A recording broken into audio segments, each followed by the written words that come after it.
1963, saudara, PKI memprovokasi lagi Bung Karno supaya ganyang Malaysia. Kenapa diprovokasi supaya perang lawan Malaysia, saudara? Kenapa? Ada apa? Ada dua tujuan. Sebab PKI bekerja sama dengan Partai Komunis Malaysia untuk menyatukan Indonesia Malaysia menjadi negara komunis Malindo Malaysia Indonesia. Bukan itu saja, saudara, besoknya tanggal 1 Oktober Radio Republik Indonesia mereka kuasai, saudara. PKI mengumumkan hari ini telah dibentuk Dewan Revolusi baru mengambil alih kekuasaan. Dan dikiknya mereka supaya rakyat tidak marah, apa mereka bilang? Soekarno tetap presiden kita. Akhirnya Soeharto mengerahkan RPKAD, saudara, RPKAD Resimen Pasukan Khusus Angkatan Darat, kalau sekarang disebut Kopassus, sudah dipimpin oleh Sarwo Edi. Siapa itu Sarwo Edi? Sarwo Edi adalah mertua SBY, saudara. RPKAD dipimpin oleh Sarwo Edi menyerbu Halim Perdana Kusuma, saudara. Ya, mereka tempur. Ternyata di sana ya ada tentara angkatan darat yang jadi PKI, ada angkatan laut yang jadi PKI, ada angkatan udara yang jadi PKI, ada polisi yang jadi PKI. Mereka semuanya ditangkap, saudara.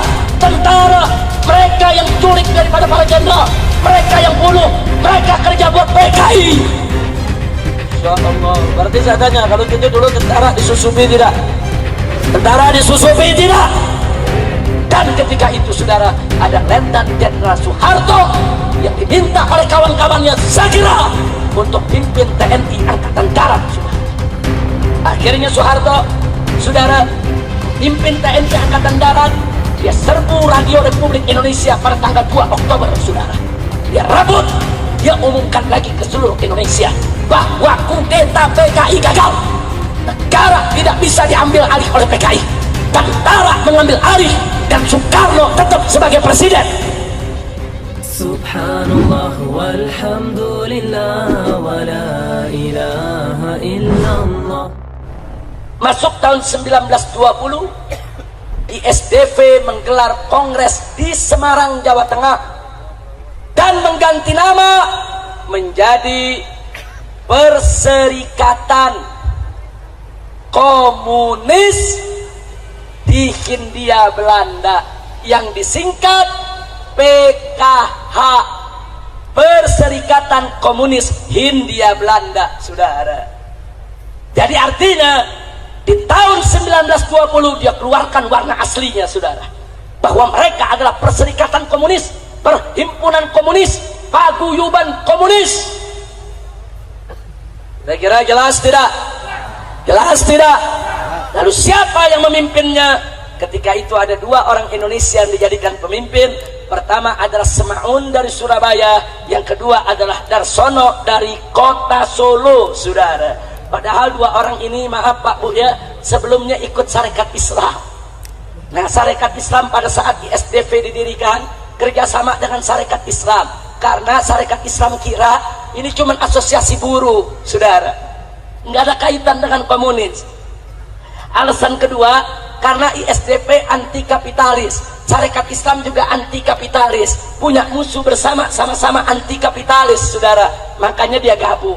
Tapi saudara, begitu 1920 ISDV mengganti nama menjadi Perserikatan Komunis Hindia, bubar. Sarekat Islam nggak mau lagi untuk bersatu dengan mereka, saudara. Sarekat Islam yang saat itu dipimpin oleh HOS Cokroaminoto, Haji Omar Said Cokroaminoto, menolak untuk kerjasama lagi dengan PKI, saudara. Alhamdulillah. Tapi ingat, saat itu namanya belum PKI, saudara. Namanya masih PKH. 1914 namanya ISDV. 1920 berubah menjadi PKH, Perserikatan Komunis Hindia Belanda, saudara. Lalu tahun 1924, saudara, akhirnya Perserikatan Komunis Hindia Belanda mengganti nama lagi. Kali ini namanya adalah Partai Komunis Indonesia yang disingkat PKI. Kira-kira jelas tidak? Jadi kalau begitu sebelum jadi PKI awalnya apa namanya? ISDP tahun 1914, kemudian 1920 berubah jadi apa? PKH, kemudian 1924 berubah jadi PKI sudah. Nah, kemudian di tahun 1926 dan 27 Partai Komunis Indonesia, saudara, karena merasa sudah lebih kuat, kali ini anggotanya lebih banyak, dia pujuk buruh-buruh, dia pujuk petani-petani, saudara, dia pujuk orang-orang miskin, saudara, untuk masuk ke dalam Partai Komunis Indonesia. Begitu anggotanya sudah lebih banyak dibandingkan tahun 1917, akhirnya tahun 1926 lagi-lagi mereka melakukan kerusuhan.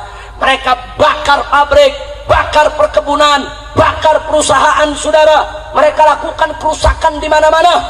Luar biasa. Pemerintah Hindia Belanda marah, saudara.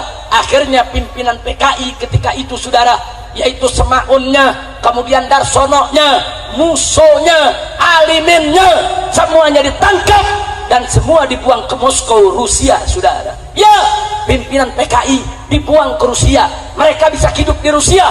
Lalu bagaimana dengan petani? Bagaimana dengan buruh yang mereka rekrut, saudara? 13.000 petani ditangkap oleh Belanda. Puluhan mereka gantung, ratusan mereka siksa habis-habisan. Insya Allah. Ya, dari dulu PKI senang mengorbankan rakyat kecil, mengorbankan buruh, mengorbankan petani. Biadab. Makanya petani sama buruh jangan sembarangan ikut PKI, betul? Saya tanya, buruh dan petani yang ikut PKI kesian tidak? Kesian tidak? Ditolimi tidak? Ditipu tidak? Akhirnya PKI dibubarkan oleh Belanda, saudara. 1924 PKI dibubarkan oleh Belanda. 13.000 petani buruh ditangkap dan dibuang ke tanah merah di Papua Irian sana, saudara. Puluhan digantung oleh Belanda di jalan-jalan, saudara. Yang dibunuh oleh Belanda, yang digantung oleh Belanda, petani-petani kecil, buruh-buruh kecil. Tapi pimpinan-pimpinannya, Musso, saudara, Alimin, saudara, pimpinan-pimpinan kelas kakapnya, semua dipindahkan ke Moskow, ke Rusia, saudara. Kira-kira sampai di sini jelas tidak? Sekarang saya mau tanya, berarti kerusuhan sosial yang terjadi di tahun 1924, yang ketika itu PKI bikin kerusuhan, tujuannya apa? Tujuannya ingin ambil alih pemerintahan kapitalis Hindia Belanda menjadi pemerintahan komunis Hindia Belanda. Jadi saya mau tanya sekali lagi, berarti tujuan PKI untuk kemerdekaan Indonesia, bukan? Jadi PKI jangan ngaku-ngaku dulu, saudara. Anak-anak muda PKI sekarang ngaku, oh kami pahlawan, kami pejuang. Dulu 2 kali kami berontak kepada Belanda, 1917, 1927. Bohong. Mereka tidak melakukan pemberontakan untuk kemerdekaan Republik Indonesia, saudara. Dusta. Mereka ketika itu, saudara, hanya diperalat oleh tokoh-tokoh komunis Belanda, saudara. Untuk apa? Menggulingkan pemerintahan kapitalis Hindia Belanda agar berganti menjadi pemerintahan komunis Hindia Belanda.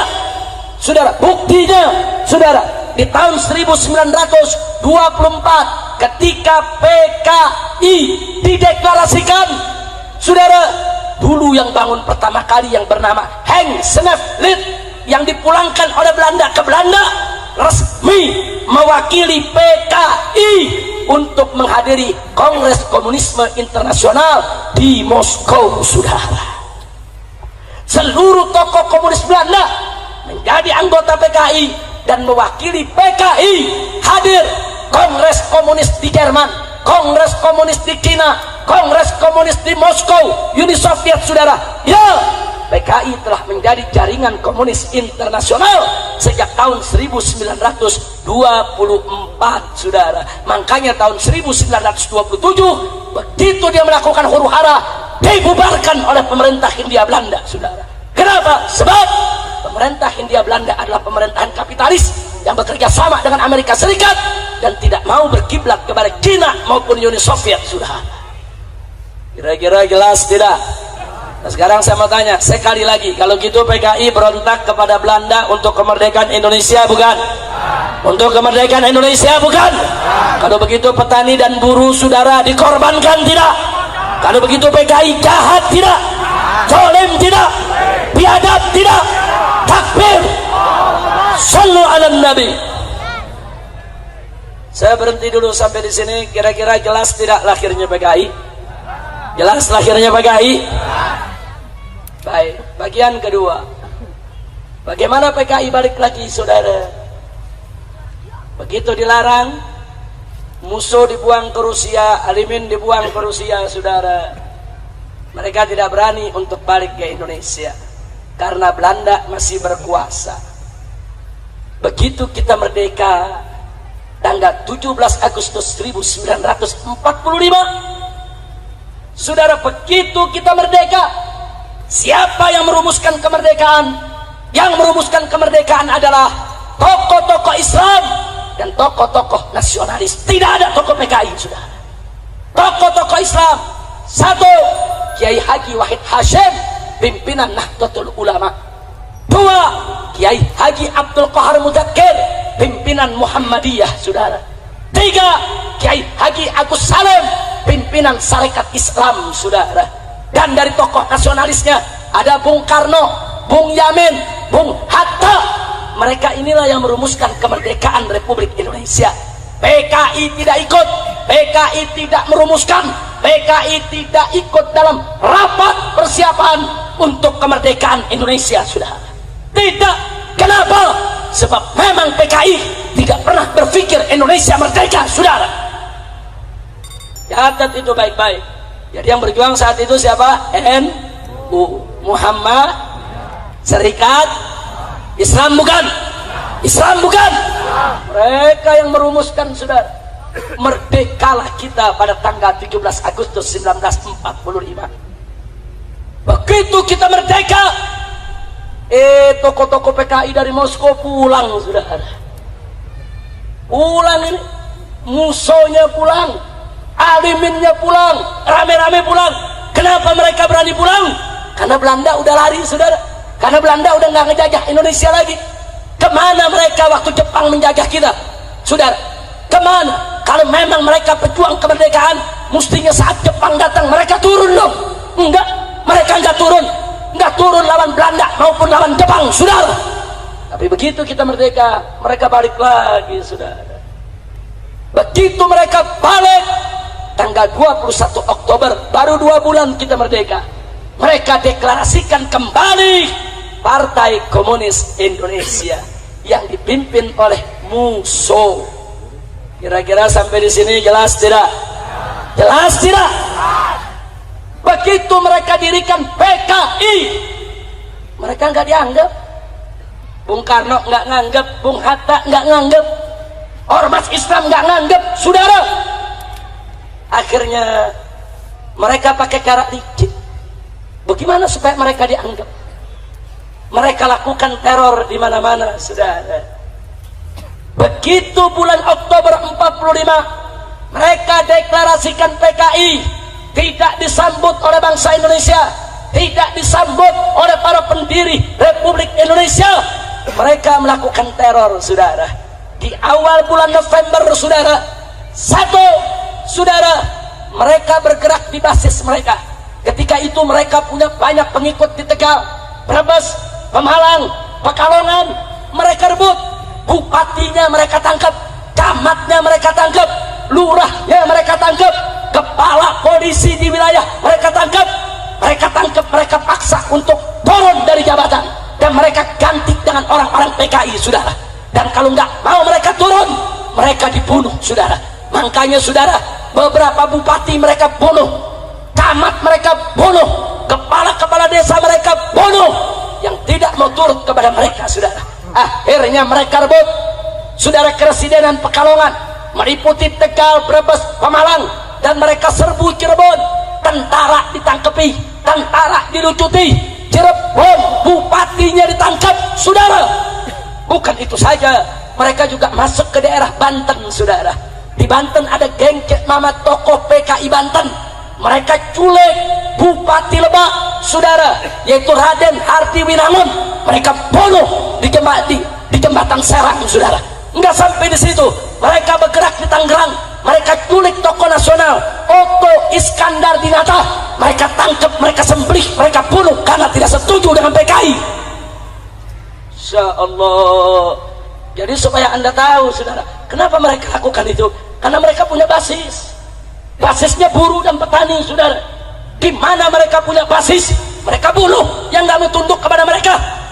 Di mana mereka tidak punya basis, mereka pura-pura baik kepada umat Islam, saudara. Di Jawa Barat PKI nggak ada basisnya, saudara. Alhamdulillah. Ini Jawa Barat dari dulu sampai sekarang basis Islam, bukan basis PKI. Betul? Betul? Takbir! Hidup Islam! Hidup Jawa Barat! Takbir! Sallu ala Nabi. Pertanyaannya, apa hasil teror yang dilakukan oleh PKI? Saudara, ketika itu kita baru merdeka. Yang namanya baru merdeka, pemerintah masih lemah, tentara masih lemah, polisi masih lemah. Betul? Betul? Baru merdeka 2 bulan dirongrong sama PKI, saudara. Diadap ini PKI, saudara. Makanya PKI bisa rebut Brebes, rebut Tegal, rebut Pemalang. Kenapa dia bisa rebut? Dia rebut Tangerang, dia rebut Serang, saudara. Kenapa dia bisa rebut? Karena saat itu Bung Karno masih lemah, pemerintahan masih lemah. Biar kita tahu, biadab. Kalau gitu PKI pengkhianat, tidak. Tapi taktik mereka berhasil, saudara. Akhirnya mereka dipanggil oleh Bung Karno. Bung Karno bujuk mereka untuk tidak mengganggu rakyat. Apa hasilnya, saudara? Tahun 1947 terpaksa akhirnya Bung Karno tidak ada jalan lain. Tokoh PKI diangkat menjadi Perdana Menteri Republik Indonesia, saudara. Dialah yang bernama Amir Syarifuddin Harahap. Itu tokoh PKI, saudara, jadi Perdana Menteri. Ya, niat Bung Karno baik. Kalau PKI dikasih tempat, PKI dibagi tempat di pemerintahan, dia nggak ngajak, dia nggak bunuh camat, nggak bunuh lurah, nggak bunuh bupati. Ini negara baru merdeka, saudara. Belum lagi Belanda ngancem mau balik, saudara, mau rebut lagi Indonesia, mau jajah Indonesia. Bung Karno bujuk PKI, Amir Syarifuddin jadi Perdana Menteri Republik Indonesia. Saya tanya, PKI licik tidak? Licik tidak? Jahat tidak?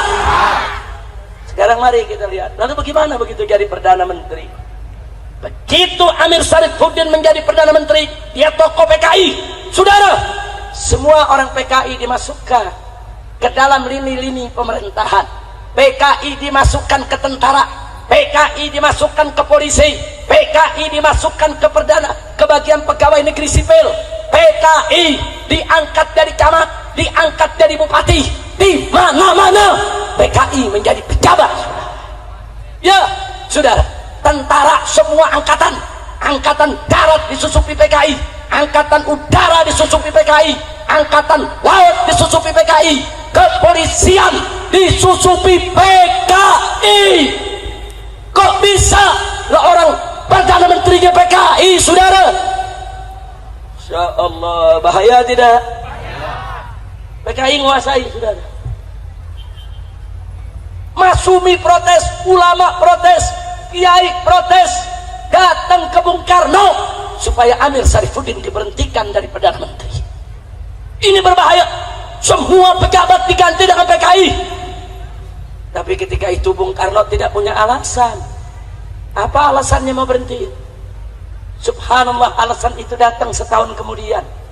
Di tanggal 17 Januari, saudara, tahun 1948 terjadi perjanjian Renville, saudara, antara Indonesia dengan Belanda. Indonesia diwakili oleh Perdana Menterinya, yaitu tokoh PKI Amir Syarifuddin. Dan apa hasilnya? Isi perjanjiannya merugikan Indonesia, menguntungkan Belanda, membuka pintu Belanda balik lagi ke Indonesia, saudara. Marah tokoh-tokoh Islam, marah para ulama, marah tokoh nasionalis, rame-rame mereka datangi Bung Karno, kompak saat itu nasionalis saudara dengan umat Islam, dengan para ulama, dia tekan, dan akhirnya tanggal 23 Januari, cuma 5 hari setelah perjanjian Renville, 23 Januari 48, saudara, Amir Syarifuddin diberhentikan dari Perdana Menteri, kabinetnya dibubarkan. Lalu siapa yang diangkat sebagai pengganti? Soekarno mengangkat Wakil Presiden Muhammad Hatta sebagai Perdana Menteri, saudara. Ya, kenapa Muhammad Hatta yang diangkat? Karena tokoh-tokoh Islam nasionalis minta Muhammad Hatta menyelamatkan Republik Indonesia dari PKI. Ya, Muhammad Hatta langsung ambil alih, saudara. Beliau jadi Perdana Menteri. Apa yang beliau lakukan, saudara? Begitu masuk bulan Mei, yang beliau lakukan adalah, saudara, beliau melaksanakan program RERA, rekonstruksi dan rasionalisasi. Artinya apa? Seluruh orang PKI yang ada di TNI, yang ada di pegawai negeri, yang jadi pejabat diberhentikan oleh Bung Hatta, saudara. Takbir. Berarti bagus tidak? Bagus tidak? Bagus tidak? Semua sudah. Oh, mana kolonel-kolonel angkatan darat yang PKI diberhentiin? Mana brigjen-brigjen yang PKI, saudara, diberhentikan? Akhirnya PKI marah, saudara. Marah. Tentara-tentara PKI nggak mau berhenti. Mereka marah. Mereka nggak mau keluar dari angkatan darat, nggak mau keluar dari angkatan laut, nggak mau keluar dari angkatan udara, nggak mau keluar dari kepolisian, nggak mau berhenti dari pejabat, saudara. Tetap diberhentikan. Lalu apa yang terjadi, saudara? Begitu diberhentikan, saudara, maka seluruh tokoh PKI yang masih ada di luar negeri, saudara, baik ada di Cina maupun Moskow, rame-rame turun ke Indonesia, saudara. Bulan Agustus 48 mereka gelar kongres untuk melawan Bung Hatta, saudara. Mereka merasa Bung Hatta sudah merusak segala rencananya. Agustus gelar kongres, saudara, dan hasilnya tanggal 5 September PKI secara terbuka mengumumkan, minta kepada Presiden Soekarno agar negara kesatuan Republik Indonesia berkiblat kepada Uni Soviet, saudara. Jadi PKI bilang Indonesia harus berkiblat kepada Soviet, Indonesia harus bersatu dengan Uni Soviet, Indonesia tidak boleh diatur oleh Amerika yang kapitalis, kita harus jadi negara sosialis, komunis. Dan keinginannya ditolak oleh Bung Karno, saudara. Begitu ditolak, lalu apa yang terjadi pada tanggal 10 September, saudara? Mari kita lihat 10 September, saudara, PKI mengumumkan di Madiun satu negara baru yang namanya adalah Negara Soviet Indonesia, saudara.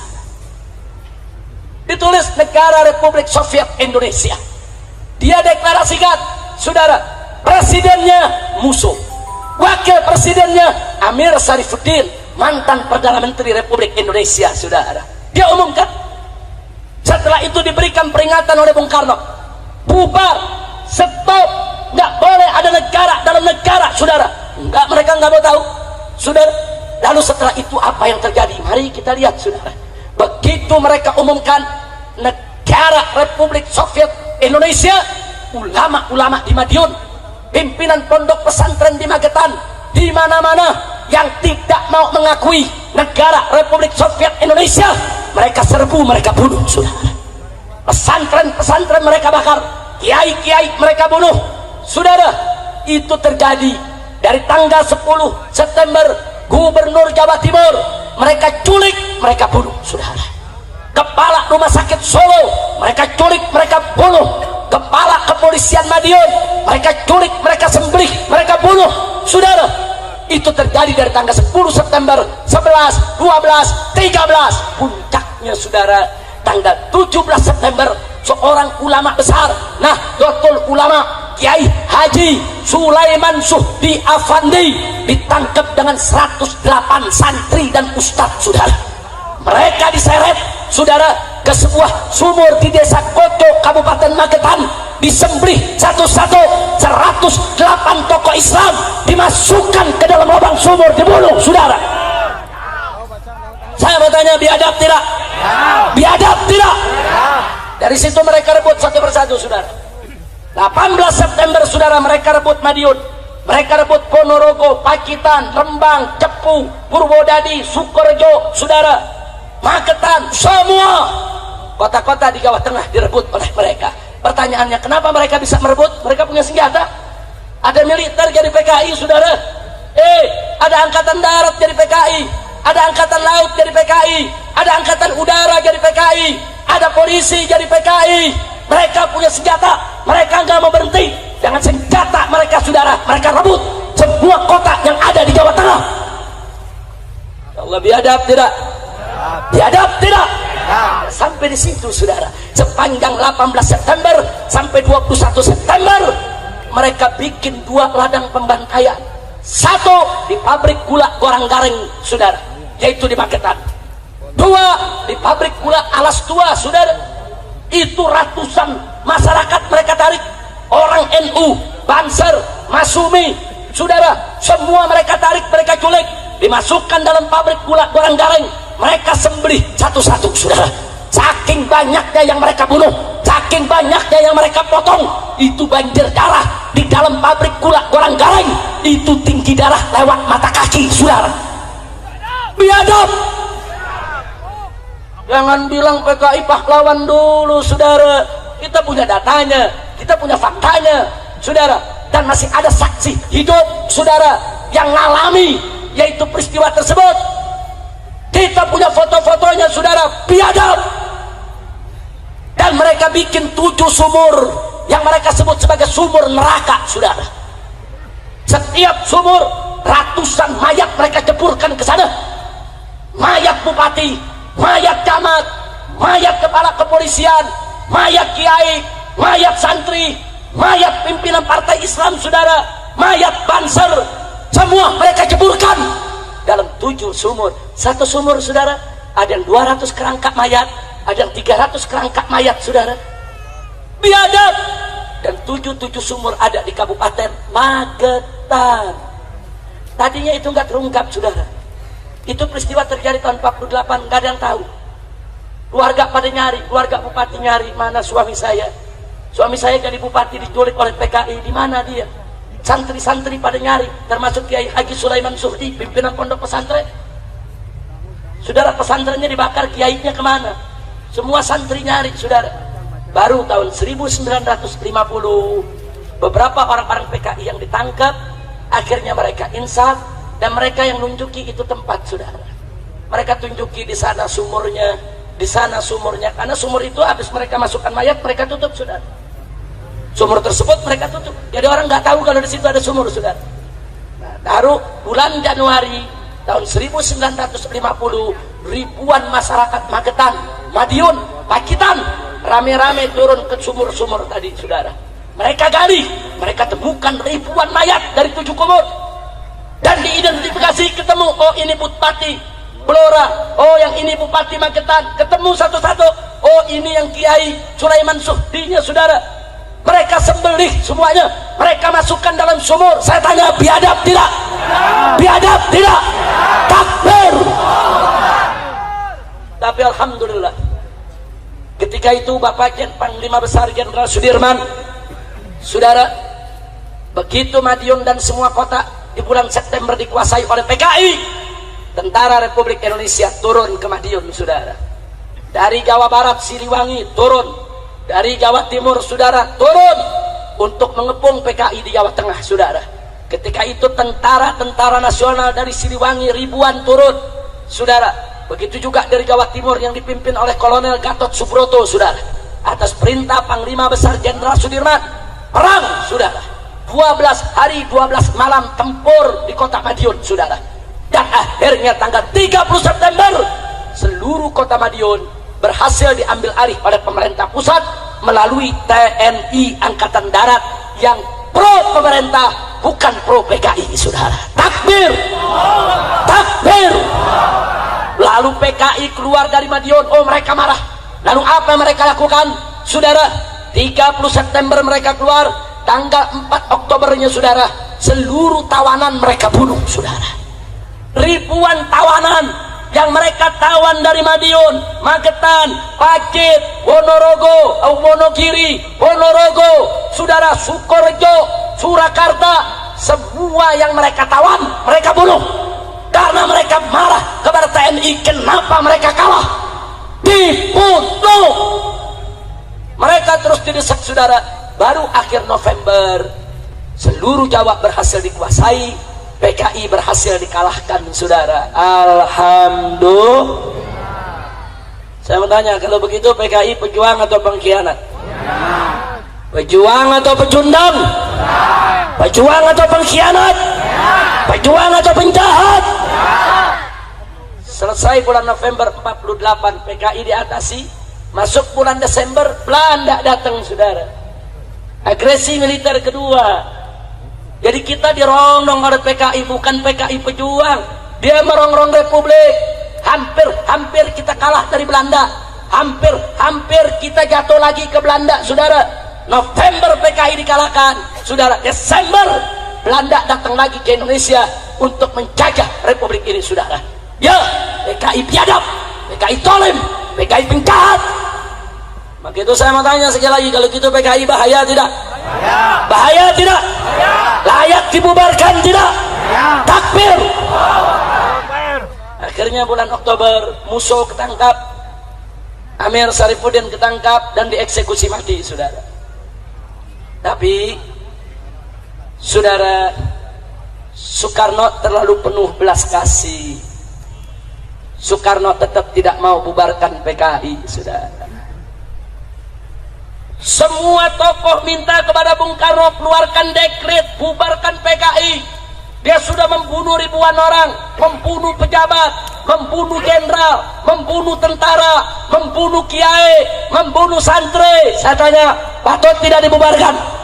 Layak tidak dibubarkan? Tapi Soekarno nggak mau bubarin. Apa kata Soekarno? Itu kan kesalahan segelintir orang. Itu kan yang salah Musso sama Alimin. Itu kan yang salah cuman Amir Syarifuddin. Yang lain jangan disalahkan. Akhirnya saudara, PKI tidak dibubarkan. Nah, semenjak saat itu PKI diambil alih oleh DN Aidit, saudara. Musso selesai, mati sudah. Sekarang masanya Dipo Nusantara. DN Aidit itu kepanjangan Dipo Nusantara Aidit, saudara. Dia dengan nyoto mengambil alih PKI. Lalu bagaimana cara dia bangkit? Kali ini karena Soekarno yang tidak mau bubarkan mereka rangkul Bung Karno, saudara. Mereka rangkul Bung Karno, mereka deketi Bung Karno, mereka puji-puji Bung Karno, bahkan seluruh program Bung Karno mereka dukung. Sampai Bung Karno sayang kepada mereka, saudara. Jadi, supaya Anda tahu, akhirnya saudara, tahun 51 mereka mulai mengkonsolidasikan diri, dan tahun 55 PKI resmi ikut pemilihan umum pertama di Indonesia, saudara. Dan mengejutkannya, PKI menang 4 besar, saudara. Berarti saya tanya, berarti PKI setelah berontak ternyata yang milih masih banyak ya? Jawab yang kompak, masih banyak yang milih tidak? Masih banyak yang milih tidak? Menjadi 4 besar setelah PNI, Masumi, NU, PKI, saudara. 4 besar partai menang di Indonesia, saudara. Salah satunya adalah PKI. Sudah berontak, sudah ngebunuh, dimaafkan, sampai boleh ikut pemilu, jadi 4 besar, saudara. Lalu apa yang terjadi, saudara?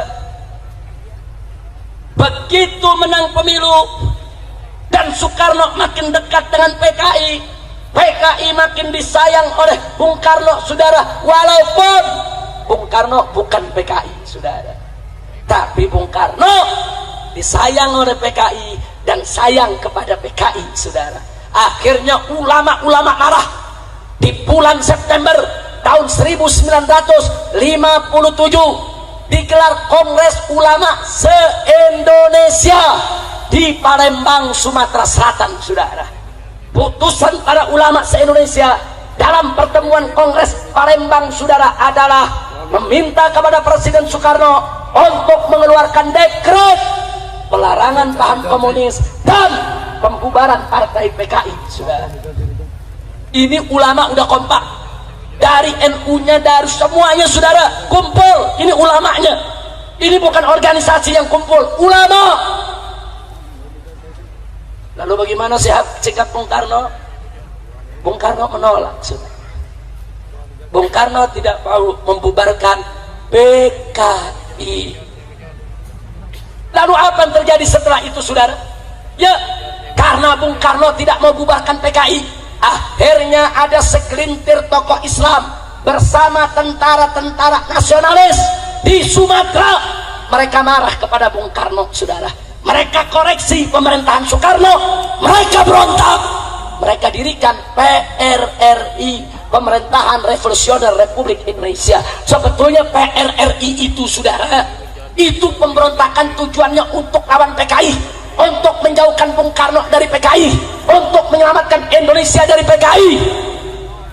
Hanya saja PRRI konsolidasinya nggak kuat ke bawah. Kalau PKI kuat ke bawah, saudara. Akhirnya pemberontakan PRRI berhasil dipadamkan oleh Bung Karno. Lalu apa yang terjadi setelah itu, saudara? Itu tahun 57, 58, saudara. Akhirnya masuk tahun 60, PKI memprovokasi Bung Karno.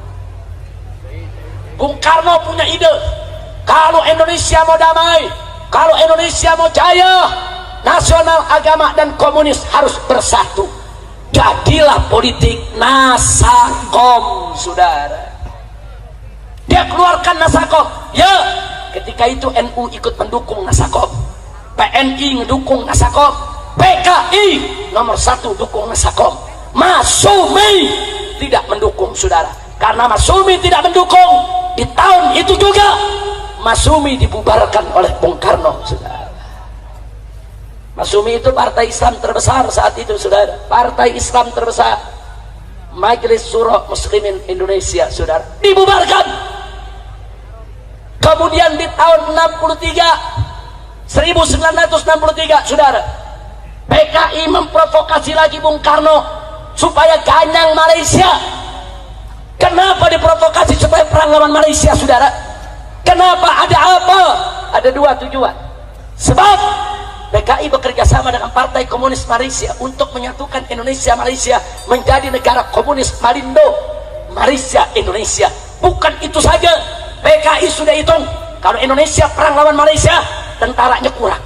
Nah, kalau tentara kurang, maka PKI minta supaya buruh dan tani dipersenjatai, saudara. Likik PKI, saudara. Ulama protes, tidak setuju, nggak boleh ganyang Malaysia, nggak boleh buruh dan petani dikasih senjata, berbahaya. Ormas Islam yang bernama GPII, Gerakan Pemuda Islam Indonesia, demonstrasi tolak itu semua, dibubarkan. GPI dibubarkan oleh Bung Karno, saudara. HMI dibubarkan oleh Bung Karno, saudara. Pokoknya yang nggak setuju dengan politik Bung Karno semua dibubarkan. Bukan itu saja, ulama-ulama protes ditangkap, di penjara. Siapa aja di penjara? 1, almarhum Kiai Haji Buya Hamka. 2, Kiai Haji Yunan Helmi Nasution. 3, Kiai Haji EZ Mutakin, saudara, tokoh Jawa Barat. Kemudian Kiai Haji Soleh Iskandar, saudara. Ada belasan kiai, semuanya ditangkap, dijebloskan ke penjara karena anti PKI. Jadi di sini saya tidak mengatakan Bung Karno PKI, enggak. Bung Karno posisinya lemah, PKI-nya kuat. Saya tanya, berarti PKI kuat tidak?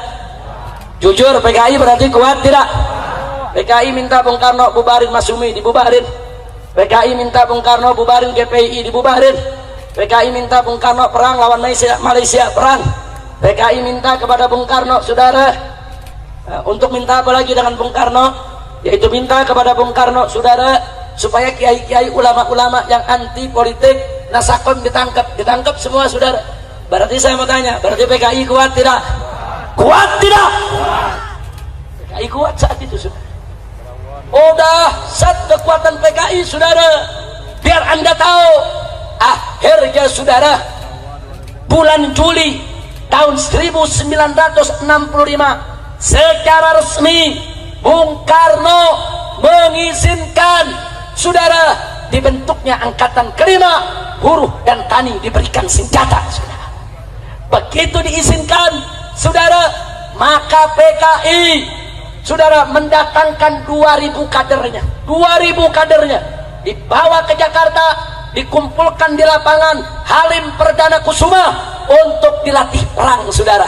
Mereka diajarkan cara lempar granat, diajarkan cara nembak resmi, legal, seizin presiden. Masya Allah, itu bulan Juli tahun 1965 saudara. Mereka atur semua rencana saudara. Partai Murba itu dulu kawannya PKI yang dirikan Tan Malaka. Dulu Tan Malaka ikut PKI, tapi begitu tahu kekejaman PKI dia keluar dari PKI saudara. Dia dirikan partai baru namanya Partai Murba. Apa itu Murba? Musyawarah Rakyat Banyak.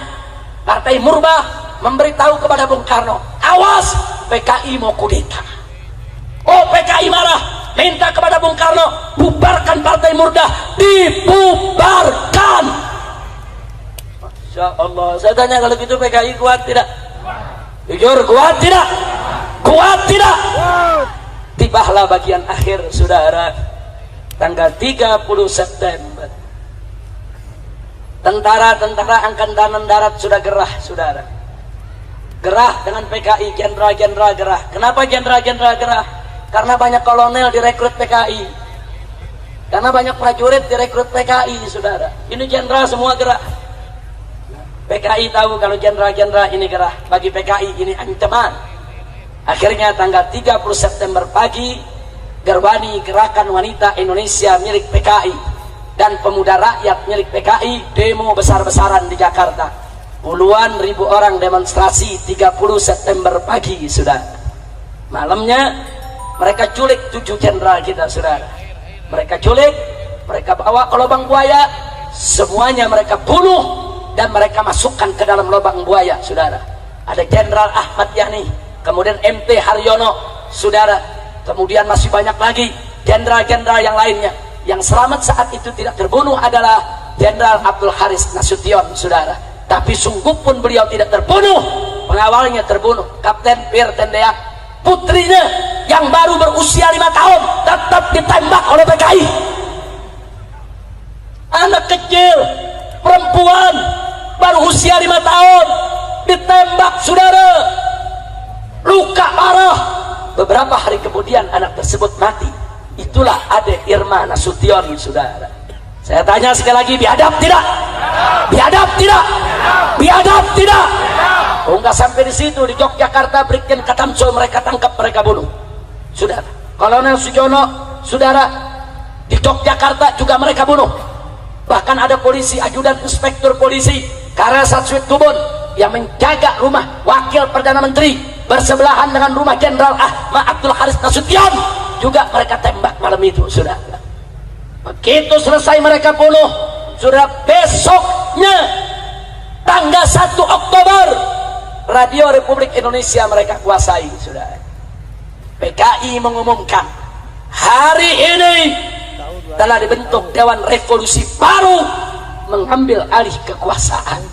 Dan liciknya mereka supaya rakyat tidak marah, apa mereka bilang? Soekarno tetap presiden kita. Licik, jahat saudara. Tapi ketika itu saudara, TNI Angkatan Darat saudara, jenderal-jenderalnya terbunuh. Tinggal ada yaitu Abdul Haris Nasution dalam keadaan shock, luka karena berusaha lari menyelamatkan diri dari sergapan PKI saudara. Dan ketika itu saudara, ada Letnan Jenderal Soeharto yang diminta oleh kawan-kawannya segera untuk pimpin TNI Angkatan Darat saudara. Akhirnya Soeharto saudara memimpin TNI Angkatan Darat. Dia serbu Radio Republik Indonesia pada tanggal 2 Oktober saudara. Dia rebut, dia umumkan lagi ke seluruh Indonesia bahwa kudeta PKI gagal. Negara tidak bisa diambil alih oleh PKI, tentara mengambil alih, dan Soekarno tetap sebagai presiden. Jadi mereka ini licik, saudara. Mereka mau adu domba kita, saudara. Tinggal Presiden Soekarno bingung harus bersikap apa. Yang ini bela Soekarno, yang ini bela Soekarno, saudara. Ya, ketika itu posisi Soekarno lemah, saudara. Kira-kira jelas tidak? Akhirnya Soeharto mengerahkan RPKAD, saudara. RPKAD, Resimen Pasukan Khusus Angkatan Darat, kalau sekarang disebut Kopassus, saudara. Dipimpin oleh Sarwo Edi. Siapa itu Sarwo Edi? Sarwo Edi adalah mertua SBY, saudara. RPKAD dipimpin oleh Sarwo Edi menyerbu Halim Perdana Kusuma, saudara. Ya, mereka tempur. Ternyata di sana, ya, ada tentara angkatan darat yang jadi PKI, ada angkatan laut yang jadi PKI, ada angkatan udara yang jadi PKI, ada polisi yang jadi PKI. Mereka semuanya ditangkap, saudara. Bahkan yang menggerebek rumah-rumah jenderal itu Cakrabirawa. Cakrabirawa itu tentara, itu pengawal presiden, saudara. Tentara, mereka yang culik daripada para jenderal, mereka yang bunuh, mereka kerja buat PKI. Insya Allah. Berarti saya tanya, kalau gitu dulu tentara disusupi tidak? Tentara disusupi tidak? Akhirnya setelah direbut Halim tanggal 5 Oktober, saudara, tanggal 5 Oktober, setelah Halim direbut, baru dikeluarkan itu jenazah dari para jenderal yang sudah ada di lubang buaya, saudara. Saya tanya sekali lagi, PKI kejam tidak? Kejam tidak? Nah, melihat kekejaman PKI seperti itu, saudara, NU pecah kongsi. Marah NU, saudara. Akhirnya, saudara, NU marah. Maka NU dan Ansor turun demo di kota-kota di Pulau Jawa, saudara, menolak kekejaman PKI. PKI tersinggung. 13 Oktober NU Banser turun di jalan di seluruh kota di Pulau Jawa. PKI tersinggung. Lalu apa yang mereka lakukan? Di basis-basis PKI, saudara, Kiai NU disembelih, Banser disembelih. Bahkan di Banyuwangi, saudara, tidak kurang dari 66 anggota Banser mereka culik, mereka racuni, mereka sembelih, mereka masukkan ke sumur, saudara. Ya, begitu itu terjadi, saudara. Begitu NU dibunuh oleh PKI di mana tempat, semua Banser marah, semua NU marah. Akhirnya bulan Oktober tersebut terjadi bentrok besar-besaran antara NU dan PKI, saudara. Di setiap kampung, setiap desa, tiap kecamatan. Jangan Anda bilang cuma NU yang bunuh PKI, saudara. PKI yang lebih dulu bunuh NU. Betul? Betul? Di kampung-kampung basis PKI, NU dibunuh, NU disembelih, Banser disembelih. Makanya NU tidak diam, Banser tidak diam. Mereka turun di basis-basis NU, basis-basis Banser. Semua orang PKI ditangkapi, saudara. Ya, saling bunuh, saling hantam. Itu yang terjadi, dan saudara. Dan akhirnya PKI kalah, NU yang diberikan kemenangan oleh Allah Subhanahu wa ta'ala. Takbir, takbir. Berarti saya mau tanya, jasa NU besar tidak? Jasa Banser besar tidak? Jasa tentara besar tidak? Takbir. Insya Allah, saudara, kami di FPI punya file. Kami kumpulkan bebundal-bundal, satu bundal segini, semua foto-foto dan nama-nama korban ulama-ulama NU, korban kawan-kawan Banser yang dibunuh oleh PKI, saudara. Makanya anak-anak muda hati-hati kalau Anda buka ngajinya sama Syekh Google. Ini banyak sekarang ngaji sama Syekh Google, saudara. Tulis PKI, langsung dijawab Syekh Google. Nah, itu banyak tulisan-tulisan yang dibuat oleh PKI. Yang PKI ceritakan, kami dibunuh NU, kami disembelih Banser. Ketika itu NU jahat, Banser jahat. Masa kami disembelih, masa kami dibunuh. Tapi yang mereka bunuh kiai, mereka nggak cerita, saudara. Saya mau tanya, siapa yang mulai ngebunuh, NU atau PKI? Jawab yang kompak. Yang memulai siapa? Yang jahat siapa? Yang bunuh kiai siapa? Jadi kalau Banser marah, wajar tidak? NU marah, wajar tidak? Umat Islam marah, wajar tidak? PKI dibunuh lagi, wajar tidak? PKI membunuh kiai, dibunuh oleh masyarakat, wajar tidak? Takbir. Jadi jangan kaget, PKI bunuh satu kiai, Banser bunuh 1000 PKI. Satu kiai harganya 1000 musuh, saudara. Bagus tidak? Malah bukan 1000, musuhnya 1.000.000. Iya. Masya Allah. Kira-kira jelas tidak? Jelas tidak? Nah sekarang mereka balik cerita, mereka bilang NU yang jahat, ulama itu yang jahat, kami korban, kami pejuang. Mereka putar balik, apa mereka bilang? Tuh yang jahat Soeharto, tuh yang jahat Orde Baru, tuh yang jahat NU, tuh Banser. Kalau kami ini cuma korban. Makanya jangan mau diputar balikin fakta. Begitu saya tanya sekali lagi sebelum saya akhiri, saudara, kalau begitu udah jelas belum cerita PKI? Malam ini sudah saya sampaikan, jelas tidak? Jelas tidak? Jadi kesimpulannya PKI itu pejuang atau pecundang? Pejuang atau pecundang? Pejuang atau penjahat? PKI itu berjuang untuk kemerdekaan tidak? Untuk Indonesia atau untuk Uni Soviet? Untuk Indonesia atau untuk Uni Soviet? Kalau begitu PKI berjasa tidak kepada Indonesia? Siapa yang memulai membantai, saudara? Siapa yang bunuh ulama? Siapa yang bunuh kiai? Siapa yang bunuh santri? Siapa yang bunuh tentara? Siapa yang bunuh jenderal? Siapa yang bunuh polisi? Takbir. Kalau begitu, kalau PKI dibubarkan oleh TAP MPRS nomor 25 tahun 66, wajar tidak? Bagus tidak? Setuju tidak? Jadi kalau besok PKI mau bangkit lagi, biarkan atau lawan? Biarkan atau ganyang? Siap lawan PKI? Siap ganyang PKI? Siap habisi PKI? Takbir. Sallu ala Nabi.